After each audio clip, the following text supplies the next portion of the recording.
कार्यक्रम सत्य घटनाओं से प्रेरित हैं। जिनके साथ ये घटनाएं घटी उसकी वास्तविकता उन्हीं तक सीमित है। भूत प्रेतों और असामान्य विषयों के होने पर चैनल कोई दावा नहीं करता और न ही प्रोत्साहन करता है। एक 20 माले की बिल्डिंग का खाली फ्लैट जिसके बाहर ताला लगा था और उस फ्लैट के अंदर से दरवाजे को पीटने की आवाजें आ रही थी। पांडे जी इस सोसाइटी के सेक्रेटरी थे और उनका फ्लैट इस फ्लैट के ठीक उल्टी तरफ था। सुबह सुबह ऐसी आवाजों को सुनकर उन्होंने बिल्डिंग के सिक्योरिटी को बुलाया और ताले को तोड़वाने लगे। तब तक बिल्डिंग के और भी कई लोग वहां जमा हो चुके थे। अंदर से आती हुई आवाज अरविंद की थी। काफी देर के बाद जाकर दरवाजा खुला और सामने बदहवाश सी हालत में था अरविंद, जो उस फ्लैट के ठीक ऊपर वाले फ्लैट में रहता था। और इस वक्त वो जिस फ्लैट में था उस फ्लैट के एक कमरे की तरफ इशारा कर रहा था। बिल्डिंग के सेक्रेटरी पांडे जी सबसे पहले उस कमरे की तरफ बढ़े और बाहर खड़े लोगों ने पांडे जी की चीख सुनी। सभी लोग दौड़कर अंदर गए तो आईने के ठीक सामने अरविंद की बीवी की लाश थी।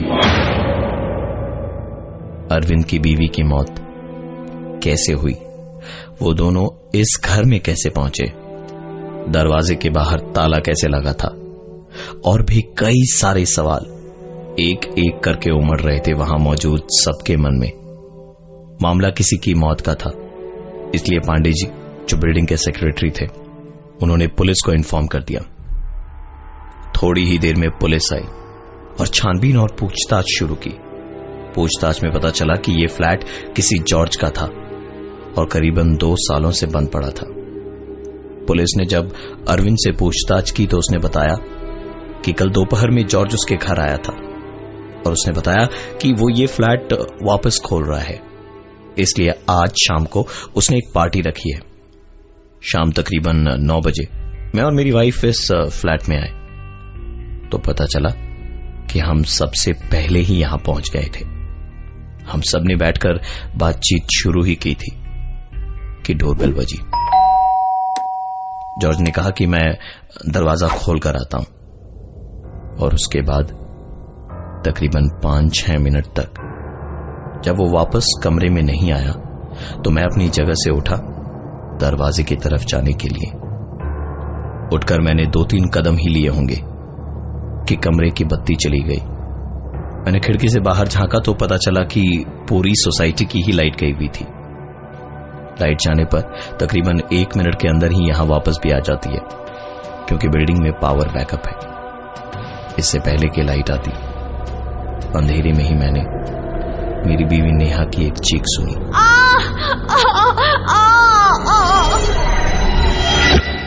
तकरीबन 1 मिनट बाद जब लाइट वापस आई तो देखा नेहा के पांव घुटने के नीचे से पैरों की उंगलियों तक खून से सने हुए थे। देख के लग रहा था जैसे किसी ने नाखून गड़ा करके नोचा हो उसके पैरों को।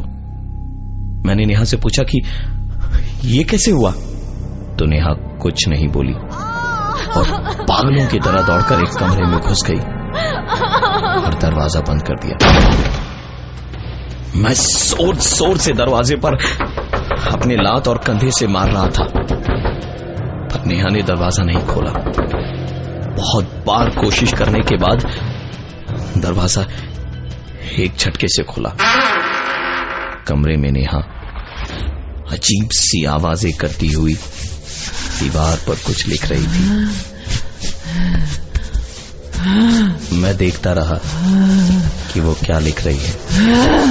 गौर से पढ़ा तो दीवार पर लिखा था, इसी की वजह से मेरी जान गई, अब इसकी बारी। पुलिस ने अरविंद की बातों को बीच में ही काटते हुए दोबारा उस कमरे की जांच करी तो सच में दीवार पर वही लिखा था जिसका जिक्र अरविंद ने अपनी बातों में किया था। पुलिस ने पूछा, उसके बाद में क्या हुआ? अरविंद ने कहा कि मैं नेहा पर जोर से चिल्लाया, क्या कर रही हो नेहा, पागल हो गई हो क्या? इस पर वो कुर्राते हुए मेरी तरफ देखने लगी और तभी उस कमरे में रखे शीशे के अंदर से एक आवाज आई।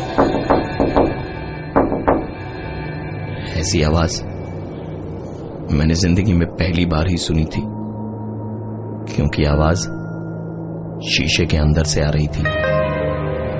नेहा वैसी ही पागलों की तरह आवाज करते हुए उस शीशे की ओर बढ़े जा रही थी, और जब वो एकदम शीशे के नजदीक थी तो वो उस शीशे से ऐसे चिपक गई जैसे चुंबक से लोहा।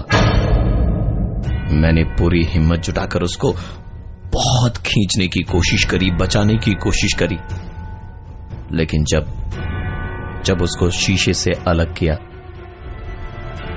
तो वो मर चुकी थी। और इतना कहते कहते अरविंद रो पड़ा।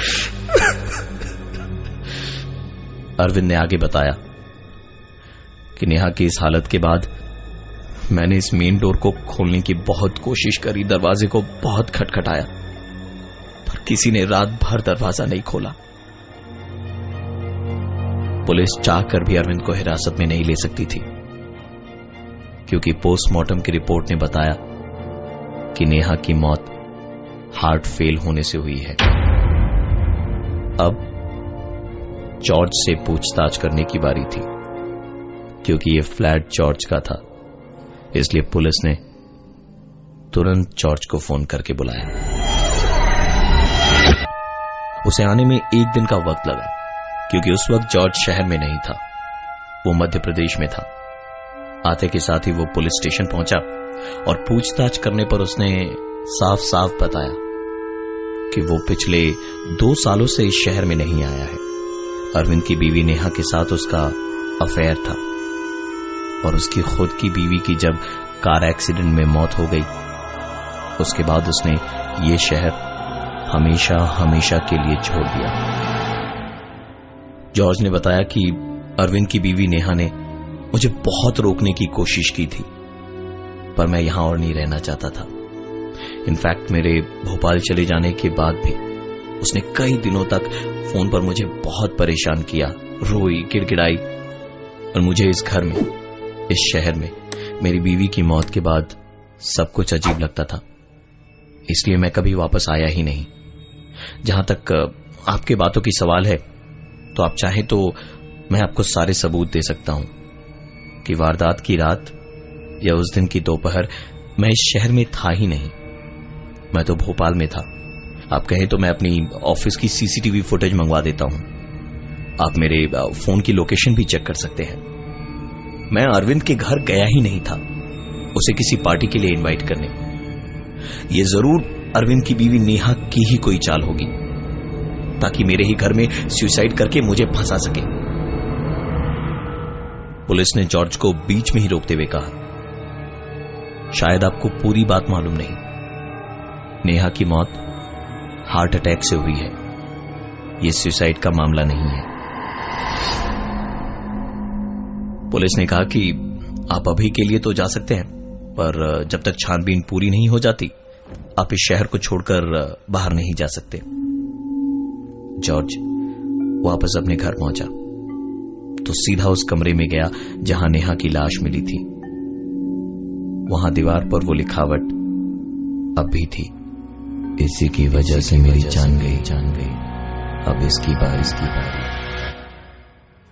न जाने जॉर्ज को क्या सूझी कि वो अपनी बीवी की डायरी निकालकर उसके पन्ने पलट रहा था और गौर से उस लिखावट को पढ़ रहा था कि तभी शीशे के अंदर से एक आवाज आई। जॉर्ज डायरी नीचे फेंककर पागलों की तरह उस लिखावट को मिटाने की कोशिश करने लगा, और इस बीच शीशे से आती हुई आवाज और भी ज्यादा धीरे धीरे जोर पकड़ने लगी थी।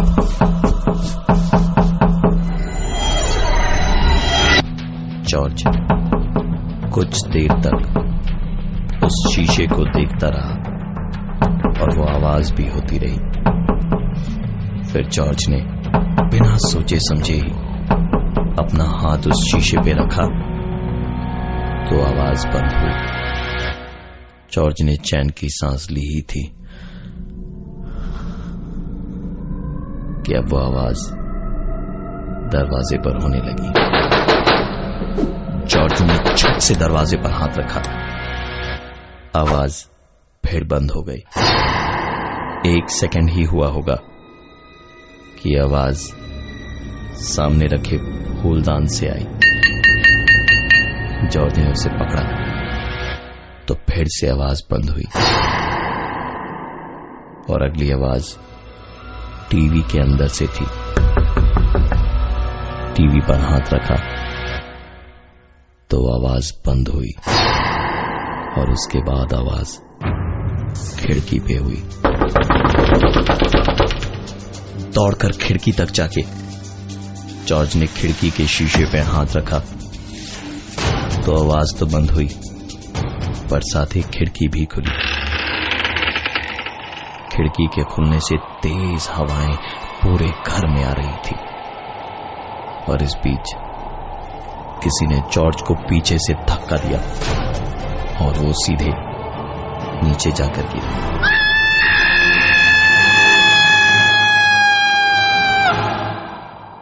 जॉर्ज की लाश बिल्डिंग के नीचे पड़ी थी।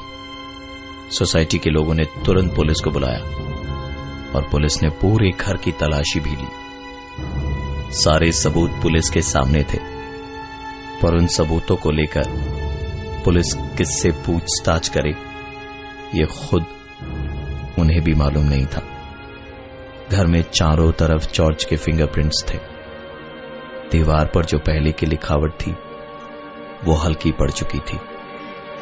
सवाल तो कई खड़े थे पर मानने वालों के लिए जवाब उसी कमरे की दूसरी दीवार पर लिखा था, मेरा बदला बदला पूरा हुआ। पास ही एक डायरी पड़ी थी जिससे हैंडराइटिंग मिलाने पर पता चला कि यह जॉर्ज की मरी हुई बीवी की हैंडराइटिंग से हूबहू मिल रही थी।